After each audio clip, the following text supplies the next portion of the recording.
This is Miss Amanda. This week our class would have been doing fairy tales. And so I'm going to be reading different versions of the same book this week, The Three Little Pigs. This one is the Walt Disney version. This is what we usually start with. So here goes. The next ones you see, it may have the same title, The Three Little Pigs, but they're definitely different versions. So here we go on this one, The Three Little Pigs.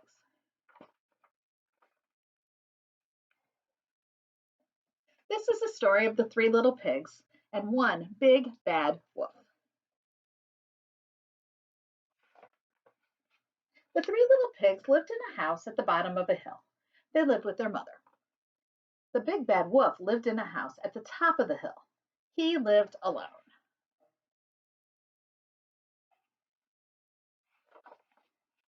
One day, Mother Pig said, "Boys, it's time for you to go on your way and to live in your own house." "Yes, it is time," said the first little pig. "To go on our way," said the second little pig. "And to live in our own houses," said the third little pig. So the three little pigs packed their bags. They left the house at the bottom of the hill. "Goodbye now," their mother said.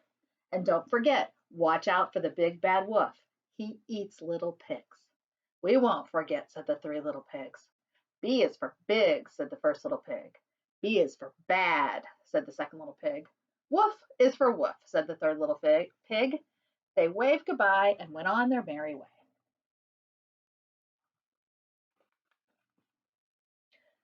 Soon they came to a place where the three roads met. "I'll go this way and build a house," said pig number one. "I'll go that way and build a house," said pig number two. "And I'll stay right here and build my house," said pig number three. So each little pig went his own way. The first little pig built his house of straw.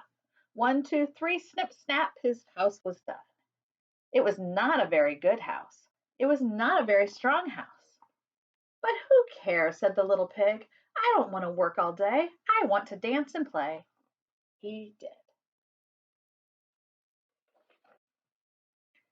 But someone was watching from the hill, someone who liked to eat little pigs.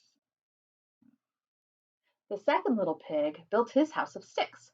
One, two, three, zip, zap, his house was done. It was not a very good house or very strong.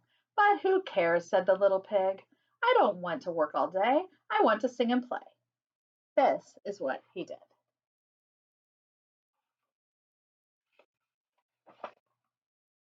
But someone was watching from the hill, someone who liked to eat little pigs.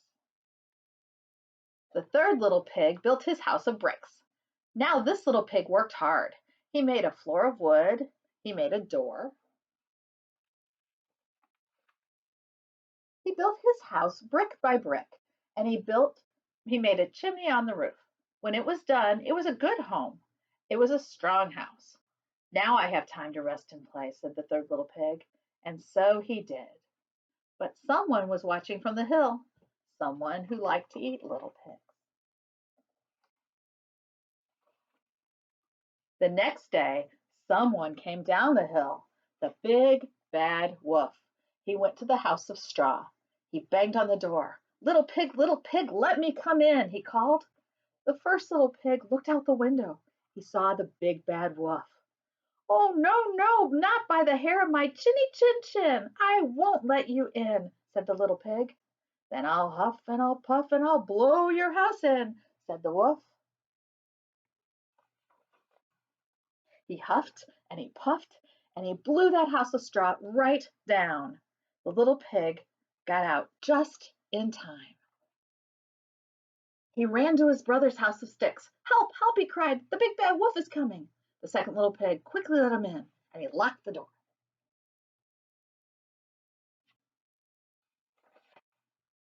Now the big bad wolf put on a sheepskin. He went to the house of sticks. He banged on the door. Little pigs, let me come in," he said in a sweet voice. Oh, a sweet little voice. "Who are you?" asked the second little pig. "I am a sheep," said the wolf sweetly. The two little pigs looked out the window. They could see the wolf's eyes under the sheep's skin. So the second little pig said, "No, no, not by the hair of my chinny chin chin. I won't let you in." Then I'll huff and I'll puff and I'll blow your house in, said the wolf. He huffed and he puffed and he huffed and he puffed and he blew that house of sticks right down.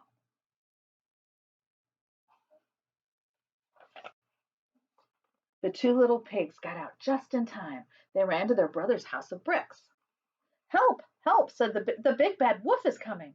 The third little pig quickly let them in and locked the door. The wolf came. He began to bang on the door. Little pigs, let me come in, the wolf called. No, no, by the hair of my chinny chin chin, I won't let you in, said the third little pig. Then I'll huff and I'll puff and I'll blow your house in, said the wolf. You think the wolf's going to be able to get in? The two little pigs were afraid, but the third little pig said, Don't be afraid. The wolf can't blow this house in. This is a very strong house. He said to the wolf, Go ahead, blow your head off. We're not afraid of a big bad wolf. So the wolf began. He huffed and he puffed and he huffed and he puffed and he puffed and huffed. Puff, huff, puff, huff. Whew. His face got red, his ears got blue, his eyes began to wander, but still he could not blow down the house of bricks. Now the wolf was mad. He had to get to those pigs. I know what I'll do, he said. I'll go up the side of the house, brick by brick. Then I'll slide down through the chimney. The three little pigs heard him on the roof. He's on the roof, said pig number one. He'll come down the chimney, said pig number two.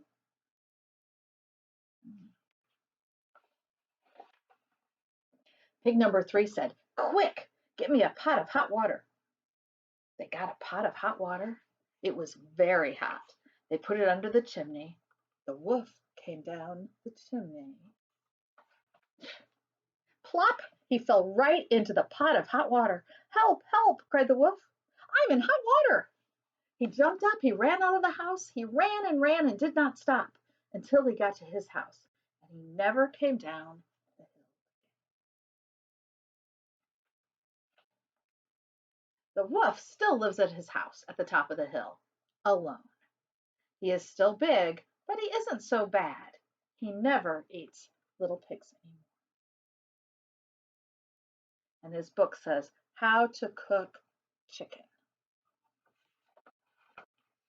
Now the three little pigs live together in the house of bricks. They play and sing and are merry all day long. Who's afraid of the big bad wolf? The big bad wolf, the big bad wolf. Who's afraid of a big bad wolf? Ah la la la la. The end.